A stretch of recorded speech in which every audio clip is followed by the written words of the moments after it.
कार्यक्रम अन्नदाता सुनिए सारे बाण भाइयों ने विनोद भाई की राम राम। किसान भाइयों, आज अन्नदाता कार्यक्रम में चर्चा करेंगे हरी खाद के लिए ढैंचा की बिजाई पे, और साथ में भाइयों आज की नसीहत के तहत चर्चा करेंगे गर्मियों में हरा चारा वाली फसलों की बिजाई के महत्व पे, और जानकारी लेंगे भाइयों प्राकृतिक खेती में नीम पेस्ट कैसे तैयार करें, और साथ ही भाइयों जो दूसरे समसामयिक विषय हैं उन पे भी चर्चा करेंगे, और भाइयों का करवाएंगे मनोरंजन भी। तो करें भाइयों चर्चा हरी खाद के लिए ढैंचा की बिजाई में। किसान भाइयों, ज़्यादातर देखा जाओ है कि ज़मीन में जो जैविक पदार्थ हैं उनकी बड़ी तेज़ी तक कमी होने लग रही है, और इस कमी को पूरा करने खातिर जायद यानी कि जो गर्मी के मौसम में खेतों में जो गेहूं की कटाई के तुरंत बाद अगर हम हरी खाद के रूप में ढैंचा की बिजाई कर दें तो जो ज़मीन में जैविक पदार्थ है उसकी कमी की हम भरपाई कर सकें हैं। और हरी खाद की जो अन्य फसलें हैं उसकी अपेक्षा जो ढैंचा है वो उस असर को भी सहन करने की ज़्यादा क्षमता रखा है। साथ ही जो ढैंचा है वो हरी खाद में अन्य फसलों की अपेक्षा कम पानी में उगने वाली और बड़ी तेजी तक बढ़ने की क्षमता भी रखा है। साथ ही पौधों में कैल्शियम होने के कारण भूमि में जो मौजूद सोडिक लवण है उनको हटाने में भी वो सक्षम है। और ढैंचा की जो पत्तियां हैं या पौधे हैं वो मिट्टी में सड़कर सल्फ्यूरिक अम्ल बना हुआ है जिससे भूमि का लवण कम हो जाए, और इसकी जो जड़ है वो भूमि में अधिक गहराई में जाने के कारण भूमि को पोला बनाता है। साथ ही भाइयों अगर ढैंचे के लाभ की बात करें तो एक तो जो ढैंचा है वो ज़मीन में जीवाश्म की जो मात्रा उसमें बड़ी तेज़ी से बढ़ा हुआ है और भूमि ने ज़्यादा उपजाऊ बनाने में मदद करा है। साथ ही भूमि में जल सोखने की क्षमता ने बढ़ावा है, और भूमि में जो सूक्ष्म जीवी हैं उनकी जो क्रियाशीलता है उनकी जो काम करने की ताकत उसने बड़ी तेज़ी से बढ़ावा है। और इसकी जो जड़ है वो गांठों, जो इसकी जड़ की जड़ है उसमें गांठें हैं, और उन गांठों में है बैक्टीरिया जो वायुमंडल तक नाइट्रोजन खींच के पौधे को आसानी तो सुलभ कराता है, और जो मिट्टी में नाइट्रोजन की कमी है उसने पूरा करा है, और जो नत्रजन है उसने गांठों में इकट्ठा करके रखा है। और लगभग भाइयों 60 से 80 किलोग्राम जो नाइट्रोजन है वो हमने जो हमारी अगली फसल है उसमें 1 हेक्टेयर के हिसाब से किसान भाइयों ने उपलब्ध हो जाए। साथ ही भूमि का जो पीएच मान है उसका कम होने के कारण जो है उसमें पोषक तत्वों की उपलब्धता भी जो है ढैंचा बढ़ाता है, और ढैंचे से लगभग 150 से 250 क्विंटल हरी खाद किसान भाई ले सकते हैं, और 1 क्विंटल जो हरी खाद है वो लगभग 3 क्विंटल गोबर की खाद के बराबर है। यानी कि अगर हम ढैंचा ले रहे हैं खेत में तो वो जो है हमारी लगभग 3 क्विंटल जो है गोबर की जो खाद है हरी खाद उसके लगभग बराबर हो जाए, और साथ में जो ज़मीन में नाइट्रोजन की कमी है उसने भी पूरा करा है। तो हमने करना क्या भाइयों, पहले तो खेत अपना तैयार करना है, और खेत में ओट आने पर लगभग 2 से 3 बार जुताई करके खेत की उसने ठीक तरह से समतल कर लें, और 1 हेक्टेयर क्षेत्रफल खातर लगभग 60 किलोग्राम हमने बीज की जरूरत पड़ेगी। और बिजाई करने से पहला किसान भाइयों ने एक बात का ध्यान रखना है कि रात भर हमने बीज पानी में भिगो कर रखना है, और पानी से निकालने के बाद 60 किलोग्राम बीज पर 4 किलोग्राम जिप्सम का हमने छिड़काव करके उसने आथा गिल बढ़िया तरह मिला लेना है। और जिप्सम मिलाते समय बीज के ऊपर जो है पानी के थोड़े छिंटे दे देने हैं, या फिर हम दूसरा तरीका भी इस्तेमाल कर सकें कि बीज का जो जिप्सम का उपचार करने का तरीका है कि 2 लीटर ले लें पानी, उसमें 4 किलोग्राम जिप्सम घोल के उसकी लेई बना लें, और ये जो लेई है ये जो पेस्ट है इसने बीज के ऊपर छिड़क कर अर्थात अच्छी तरह से मिला दें, और जिप्सम जब बीज के ऊपर पूरी तरह से चिपक जाए तो उसके बाद उसने भाइयों छाया में सुखाने के बाद बिजाई करते हैं। इस प्रकार जो उपचारित बीज है उन्हें बोनते एक तो बीज का जमाव अच्छा होगा, और दूसरा पौधे की बढ़वार के लिए जो सही वातावरण है वो बीज में मिल जाएगा जिससे वो तेजी से बढ़वार करेंगे। और ढैंचा की बिजाई का भाइयों सही समय है 15 मई के आसपास का, यानी कि जो समय चल रहा है सबसे बढ़िया समय है, ताकि जो जुलाई के हम पहले हफ्ते में धान की रोपाई करें तो तब तक हमारा ढैंचा तैयार हो जाए। और बिजाई की विधि है भाइयों, खेत में देसी हल या जो कल्टीवेटर है उससे उथड़ा कर 4 से 5 सेंटीमीटर तक खेत की जोत करके उसमें बीज जो उपचारित बीज था हमारा उसने समान रूप से बिखरे दें, और खेत में भाइयों हल्का पाटा लगा दें। ध्यान रखें कि खेत में नमी पर्याप्त हो, और बिजाई भाइयों सुबह या शाम के समय पर करें जिससे धूप का प्रभाव सीधे जो बिगे हुए बीज हैं उन पर असर ना पड़े। और पहली सिंचाई जो है हमने बिजाई के 1 हफ्ते के बाद करनी है, यानी कि पौधे की जो बाढ़ है वो कमज़ोर हो तो 40 से 50 किलोग्राम उसने यूरिया की टॉप ड्रेसिंग 1 हेक्टेयर के हिसाब से दे दें, और ढैंचा की जो है 45 दिन की जो फसल है उस खातर 3 से 4 सिंचाई पर्याप्त रहेंगी। और 20 जून से जो मानसूनी बारिश शुरू हो जाए तो फिर हमने सिंचाई करने की जरूरत भी नहीं है। साथ ही भाइयों, जब ढैचा की फसल 45 दिन की पक के तैयार हो जाए तो ढैचा को पहले पाटा लगाकर ज़मीन पर गिरा दें। मेड़ के किनारे की जो 4 पंक्ति हैं या जो 3 फुट का जो क्षेत्र है ढैचे की, उसमें पलटाई ना करें, यानी कि जो खेत के चारों तरफ का ढैचा है उसने खड़ा रखें, क्योंकि भाइयों यही ढैचा जो है बाद में धान की फसल में वायरस की जो बीमारी है उससे बचा होगा और अगली फसल खातर भाइयों ढैचा का जो बीज है और इससे हमें ईंधन भी मिलने वाला है। इसके बाद भाइयों जो डिस्क हैरो है या जो तबे नाड़ वाले हल हैं उससे मिट्टी ने पलटा लें और उसके बाद भाइयों जुताई करके पौधे ने 15 से 20 सेंटीमीटर गहराई की सतह में दबा दें और इसके बाद भाइयों खेत में 10 से 15 सेंटीमीटर पानी भर के फसल ने 3-4 दिन तक सड़ावें, क्योंकि भाइयों जो ढैचा है उसकी फसल बड़ी तेजी से सड़े है, यानी कि जो अपघटित हो जाए और पौधे को अमोनिया मिलना शुरू हो जाए। इसलिए भाइयों 5 दिन के बाद धान की फसल है उसकी रोपाई कर दें और इसमें अगर हम देरी करेंगे तो उससे जो नाइट्रोजन है उसका नुकसान हो जाएगा। तो जो फसल खातर नाइट्रोजन है धान की फसल खातर वो हमने सीधी ढैचे तो मिल जाएगी, क्योंकि जब जो ढैचा है उसकी फसल जो है 3-4 दिन में सड़ के वो पर्याप्त नाइट्रोजन खेत में दे देगी। और ढैचा खाद के साथ साथ भाइयों अगर हमने बीज भी लेना है तो बीज उत्पादन खातर खरीफ का मौसम सबसे बढ़िया माना जावा है। यदि खेत में ज़्यादा क्षारीय है तो उसमें जिप्सम का प्रयोग कर लें और लिंचिंग क्रिया संपन्न करने के बाद भाइयों उसमें ढैचे की बिजाई हम कर सके हैं। और इसकी बिजाई भाइयों बारिश के शुरू होने पर जुलाई के मध्य में भूमि की जब नमी बढ़िया हो खेत में उस दशा में कर दें और 1 हेक्टेयर खातर 20 से 25 किलोग्राम बीज की हमने जरूरत पड़ेगी। और बीज की भाइयों हड़ के पीछे या जो छिटकाव विधि है उससे बिजाई कर दें और बिजाई के 1 हफ्ते के बाद अगर बारिश नहीं हो रही है तो हल्की सी सिंचाई जरूर करते हैं। और पौधे ने भाइयों शीघ्र बढ़ाने के लिए 40 से 45 किलोग्राम उसमें यूरिया प्रति हेक्टेयर की दर है सिंचाई के बाद टॉप ड्रेसिंग करके हमने देना है। और इस प्रकार भाइयों फसल जो है नवंबर के मध्यम तक तैयार हो जाएगी और पौधे में जब 80 से 90% फड़ी पक कर तैयार हो जाए तो फसल की कटाई करके बीजों की जो है मड़ाई कर लें और सुधारी जो उसरीली ज़मीन है उस क्षेत्र में लगभग 10 से 12 क्विंटल बीज हम पैदा कर सके हैं।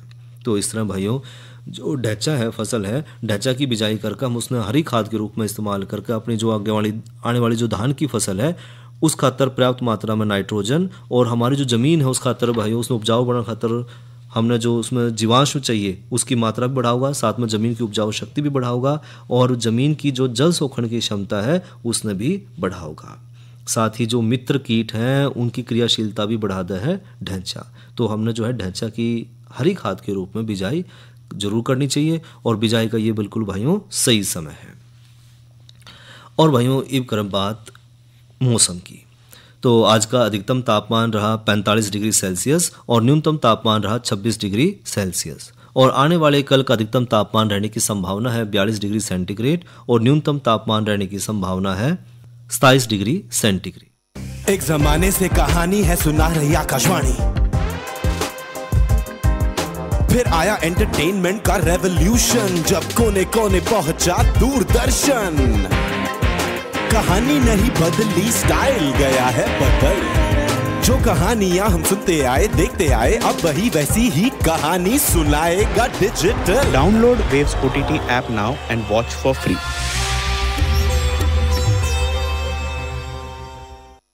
सुनो स्कूल खुलने वाले हैं। हाँ तो वही बैग चलेगा ना और वही यूनिफॉर्म और जूते इस साल भी यूज कर सकते हैं। कर तो सकते हैं पर उसने कहा है उसे सब कुछ नया चाहिए। ओह अब फीस और बुक्स का खर्चा भी है। बात जब आपके बच्चे की पढ़ाई की हो तो कॉम्प्रोमाइजेस मत करें। मनप्पुरम फाइनेंस आपके बच्चे की पढ़ाई के लिए पेश करता है स्पेशल गोल्ड लोन। अधिक जानकारी के लिए कॉल करें 1800-420-2233। कहानी नहीं बदली स्टाइल गया है बदल, जो कहानियां हम सुनते आए देखते आए अब वही वैसी ही कहानी सुनाएगा digital. Download waves OTT app now and watch for free.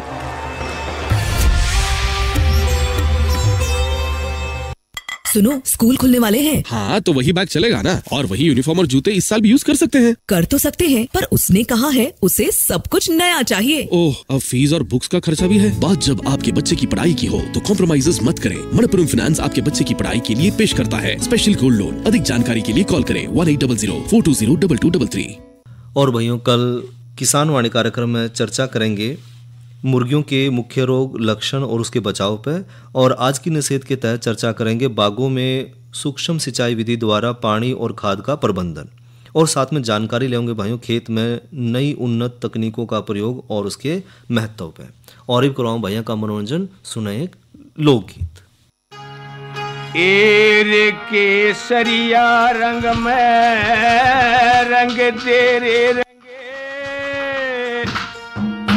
रजुए चुनरी मेरी केसरिया रंग में रंग तेरे रंगे, रजुए चुनरी मेरी केसरिया रंग में रंग तेरे रंगे, रजुए चुनरी मेरी।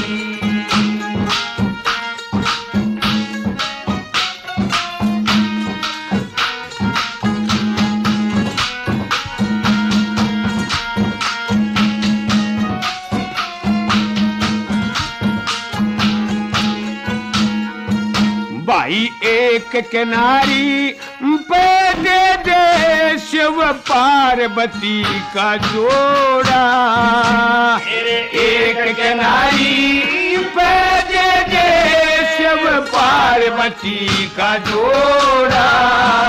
भाई एक किनारी पे दे दे उस महाराणा का घोड़ा थोड़ा, पहले में आला ढंग तेरे रंगे, रजवे चुनरी मेरी के सरिया रंग में रंग तेरे रंगे, रजवे चुनरी मेरी सरिया रंग में रंग तेरे रंगे, रजवे चुनरी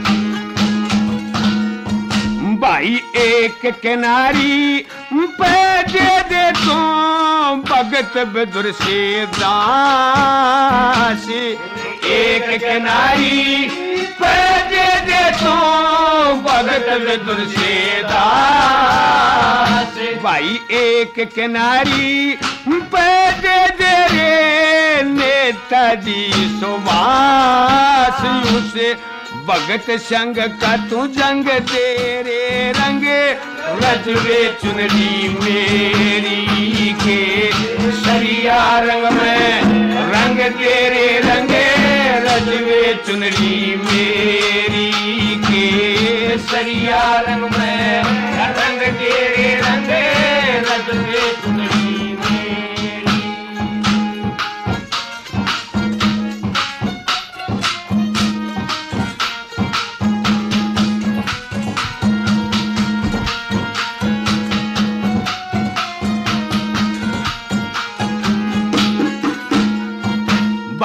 एक किनारी पे दे दे तो तलक गोखले मोती, एक किनारी पे दे दे तो तलक गोखले मोती।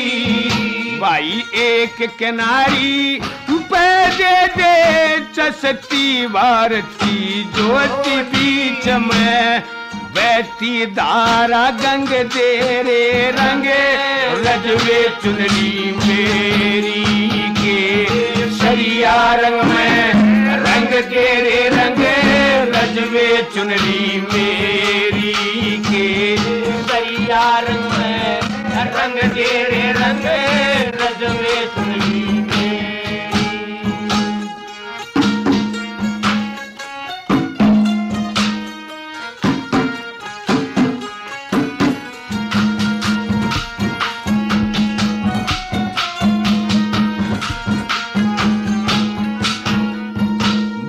एक किनारी पे दे दे तो पिछला वही जमाना, एक किनारी पे दे दे तो पिछला वही जमाना। भाई एक किनारी पे दे दे दादा लक्ष्मी का गाना, उस तुले राम नबी संग तेरे रंगे रजवे चुनरी मेरी के सरिया रंग में रंग तेरे रंगे रजवे चुनरी मेरी के सरिया रंग में रंग तेरे रंगे रजवे चुनरी में। ये तो सुना भाइयों ने रागणी और गायक कलाकार थे रामफल शर्मा और साथी। और भाइयों ईब करें चर्चा नई फसल नई उमंग के तहत गर्मियों में हरा चारा वाली फसलों की बिजाई और महत्व पर एक संदेश के बाद। सुनो स्कूल खुलने वाले हैं। हाँ तो वही बैग चलेगा ना, और वही यूनिफॉर्म और जूते इस साल भी यूज कर सकते हैं। कर तो सकते हैं, पर उसने कहा है उसे सब कुछ नया चाहिए। ओह, अब फीस और बुक्स का खर्चा भी है। बात जब आपके बच्चे की पढ़ाई की हो तो कॉम्प्रोमाइजेस मत करें। मनपुरम फाइनेंस आपके बच्चे की पढ़ाई के लिए पेश करता है स्पेशल गोल्ड लोन। अधिक जानकारी के लिए कॉल करें 1800-420-2223। गर्मियों में हरा चारा वाली फसलों की बिजाई और उसके महत्व पर भाइयों, खरीफ फसलों की बिजाई की योजना बनाते समय किसान भाई इस बात का विशेष तौर पर ध्यान रखें कि हम कुछ क्षेत्रों में भाइयों पशुओं के लिए पौष्टिक चारे को उगाने की योजना जरूर बनाकर रखें, क्योंकि ऐसे में भाइयों फसल चक्कर अपनावें जिससे कि खाद्यान्न उत्पादन के साथ साथ जो हमारा पशुधन है उसमें भी पौष्टिक चारा पर्याप्त मात्रा में उपलब्ध हो सके। और ये जो पौष्टिक चारा है हमारे पशुओं को उपलब्ध हो जाए, उसके लिए भाइयों गर्मियों के मौसम में चारा फसलों की जो बिजाई है वो मार्च अप्रैल में, और जो खरीफ मौसम की जो चारा फसलों की बिजाई है वो जून जुलाई तक जरूर करते हैं। और सिंचाई के साथ जो साधन उपलब्ध हो तो ज्वार, लोबिया और बाजरा की जो बिजाई है वो हमने अप्रैल महीने तक जो है 10 अप्रैल तक कर देनी चाहिए, ताकि जो चारे की जो कमी के दिन है जिस तरह मई और जून के जो महीने हैं उसमें हमने हरा चारा आसानी से उपलब्ध हो सके। साथ ही भाइयों खरीफ की जो चारा फसल है उसकी बिजाई जून जुलाई में और पहली बरसात के हिसाब से कर लें, और खरीफ फसलों का जो कार्यक्रम है वो जून जुलाई में ही शुरू हो जाए। और साथ में भाइयों फसल नियोजन की जो सफलता है उसमें खरीफ फसलों की समय बिजाई करना बहुत जरूरी है। खरीफ में समय बिजाई ना करने के कारण जो है अगली जो रबी की जायद की जो फसलें हैं उसकी जो बिजाई है उसमें देरी हो जाए। और हम कितने बढ़िया उन्नत बीज इस्तेमाल कर लें, संतुलित उर्वरक इस्तेमाल कर लें, सिंचाई बढ़िया करें, खरपतवार नियंत्रण भी करें, फसल सुरक्षा भी करें, हमने सारे प्रबंध कर लिए, लेकिन उसके बावजूद भी जो है पैदावार में गिरावट आ जाए, उसका कारण है सही समय पर बिजाई ना कर पाना। तो पशुपालन में भाइयों हरे चारे का बहुत महत्व है, और पशुओं के स्वास्थ्य को बनाए रखने के लिए दूध उत्पादन बढ़ाने खातर हमने हरे चारा जो है बहुत जरूरी है। और पशु इसने भाइयों चाव तक खावे भी हैं और आसानी तक पचा भी ले हैं। तो हरे चारे में विटामिन ए और जो दूसरे खनिज हैं वो ज़्यादा मात्रा में पाए जाए हैं, तो पशुओं की प्रजनन शक्ति को बढ़ावा है, साथ ही जो है हमारा जो दूध का उत्पादन है वो भी बढ़े है। इसलिए भाइयों गर्मियों और खरीफ में कुछ जो है जो पौष्टिक चारे हैं उनका हमने जरूर ध्यान रखना है। जिस तरह ज्वार है, अधिक कटाई देने वाली जो किस्म है इसमें SSG 59-3, जिसने हम मिठा सूडान घास 59-3 के नाम से भी जाना है, मई से नवंबर तक भाइयों 3 से 5 कटाई में 300 क्विंटल प्रति एकड़ के हिसाब से हमने हरा चारा उपलब्ध कराता है। और 2 कटाई देने वाली जो किस्म है हरियाणा चरी 136, लंबी मिट्टी और या रसदार है। और एक है भाइयों बिना मिठास वाली किस्म HC 260, HJ 513 जो 1 कटाई देने वाली मिट्टी किस्में इसमें है HC 171, HC 308 और HJ 541। और हरियाणा ज्वार 541 या तो 2014 में अनुमोदित करी गई ज्वार की एक मिट्टी किस्म है, जिसकी चारे की औसत भाइयों लगभग 200 से 225 क्विंटल 1 एकड़ के हिसाब से मिल जाए। बात करें भाइयों खेत की तैयारी की, तो ज्वार की खेती वैसे तो सभी प्रकार की हम जमीन पर कर सकते हैं, लेकिन अच्छे जल निकास वाली दोमट मिट्टी इसकी खेती खातिर सबसे बढ़िया मानी जावा है। और 1 जुताई भाइयों मिट्टी पलटने वाले हल्त है और 2 जुताई जो है देसी हल्त है जरूर करें। और साथ ही भाइयों जो बिजाई का इसमें जो सही समय है वह ऐसे तो जो समय है वो है 20 मार्च से 10 अप्रैल तक इसकी जरूर बिजाई कर लें, लेकिन खरीफ की जो बिजाई है वो सही समय पर 25 जून से 10 जुलाई के बीच में हमने करनी है। और बीज की दर और इसकी बिजाई की बात करें तो जो मिट्टी सूडान घास है उस खातर 12 से 14 किलोग्राम बीज 1 एकड़ के हिसाब से, और ज्वार खातर भाइयों 20 से 24 किलोग्राम बीज प्रति एकड़ के हिसाब से, और 25 से 3 सेंटीमीटर की फासले पर कतारों में ड्रिल या पोरे की मदद से उसकी बिजाई करें। बात करें खाद की तो 20 किलोग्राम नाइट्रोजन और 6 किलोग्राम फास्फोरस 1 एकड़ के हिसाब से बिजाई के समय पर डालना है और 10 किलोग्राम नाइट्रोजन 1 महीने के बाद हमने डालनी है। और सूडान घास यानी कि सूडान घास है और अन्यथा जो अनेक कटाई वाली जो ज्वार में है, हर कटाई के बाद 10 किलोग्राम नाइट्रोजन हमने इसमें 1 एकड़ के हिसाब से जरूर डालनी है। और कटाई की बात करें तो कई सारी कटाई वाली जो किस्में हैं उसकी पहली कटाई बिजाई के लगभग 50 से 60 दिन के बाद, और आगे की जो कटाई है भाई वो 40 से 50 दिन के अंतराल पर जरूर करें। और एक कटाई वाली जो किस्में हैं उसकी कटाई जो है 50% फूल आने की अवस्था में जरूर कर लें। और बात करें लोबिया की तो इसका चारा भाइयों बहुत ज़्यादा पौष्टिक हो है और इसमें 15 से 20% प्रोटीन भी पाया जावा है। साथ ही कैल्शियम और फास्फोरस भी इसमें पर्याप्त मात्रा में मिला है। और अकेले या गैर दलहनी फसल है जिस तरह ज्वार के साथ भी इसमें हम बो सके हैं। खेत की तैयारी खातर भाइयों एक तो अच्छी जल निकासी वाली दोमट जो मिट्टी है या जो रेतीली दोमट मिट्टी है वो सबसे बढ़िया मानी गई है। और एक जुताई मिट्टी पलटने वाले हल तय करें और 2-3 जुताई भाइयों देसी हल तय या कल्टीवेटर तय जरूर करें। और जो लोबिया है उसकी उन्नत किस्में भाइयों CS 88 वो चारे खातर सबसे उन्नत किस्म मानी जावा है। इसका हरा चारा लगभग 55 से 60 दिन के कटाई के लायक हो जाए और हरे चारे की पैदावार किसान भाई 140 से 150 क्विंटल 1 एकड़ के हिसाब से ले सके हैं। और जो बिजाई का सही समय है वो है मध्य मार्च से लेकर मई के दूसरे हफ्ते तक भी जो है किसान भाई इसकी बिजाई कर सके हैं। और खरीफ की फसल खातर भाई बिजाई का सही समय है जून से जुलाई के अंत तक का समय। और बीज की मात्रा हमने कितनी लेनी है तो अकेले बोने खातर तो 16 से 20 किलोग्राम बीज हमने 1 एकड़ के हिसाब से बढ़िया रहेगा। लेकिन जब हमने मिश्रित फसल की बुआई करनी है तो लोबिया के बीज की 1/3 मात्रा ही हमने प्रयोग करनी है। बिजाई भाइयों हड़ के पीछे खुड्डों में करें अच्छी तरह से और पंक्ति तक पंक्ति की दूरी रखें 30 सेंटीमीटर।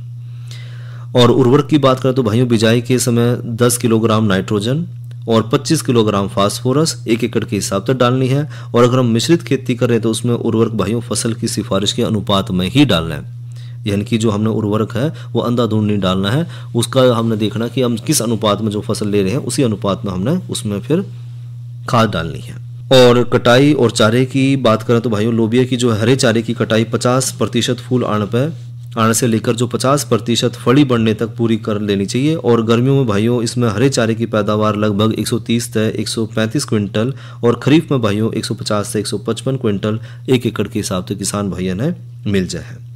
और बात करें भाइयों बाजरे की तो ये भी बड़ी तेजी से बढ़ने वाली चारे की फसल है और उसकी बिजाई जो है शुष्क और अर्ध शुष्क क्षेत्रों में करी जावा है। और यह अकेला अथवा जो दलहनी फसलों के साथ जैसे कि लोबिया है ग्वार है उसके साथ भी हम इसकी बुआई कर सके हैं।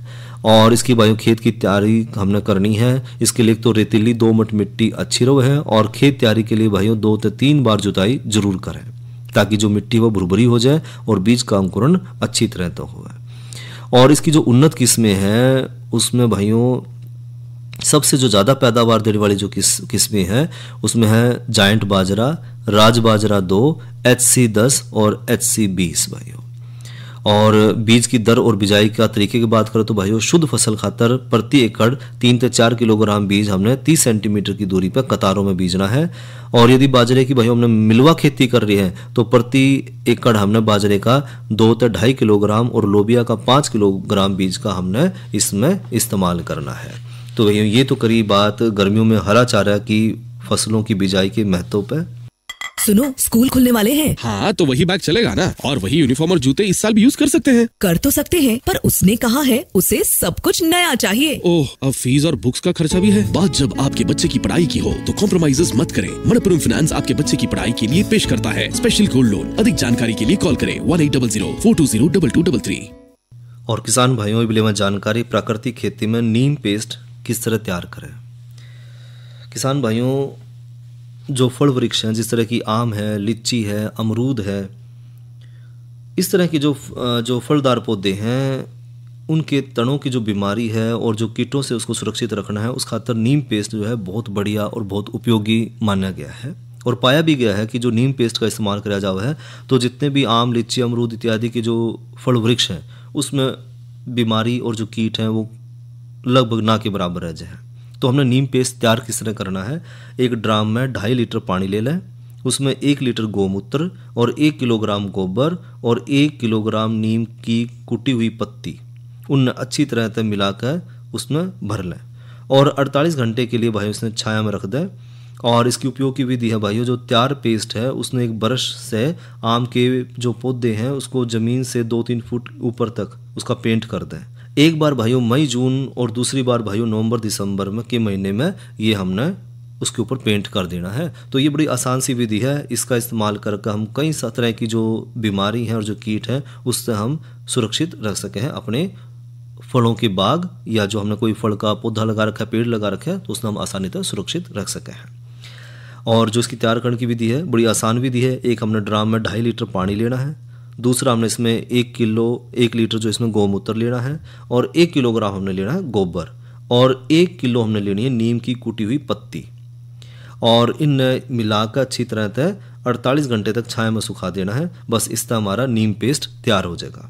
और जब ये नीम पेस्ट भाइयों तैयार हो जाए तो ये पेस्ट है तो इसलिए इसमें ब्रश के साथ जो है आम के पौधा है या फिर जो हमारा लीची लगा रखी है, अमरूद लगा रखे है, तो उसमें ज़मीन से लेकर ऊपर तने पर 2 से 3 फीट की ऊंचाई तक उसका पेंट कर दें तो ये जो बीमारी है ख़त्म हो जाए। और हमने करना कब है, कौन सा महीना हमने इसमें लगाना है, तो एक तो मई जून में हमने पेंट करना है और दूसरा भाइयों नवंबर दिसंबर में हमने पेंट करना है। ये तो ली भाइयों जानकारी प्राकृतिक खेती में नीम पेस्ट किस तरह से तैयार करें।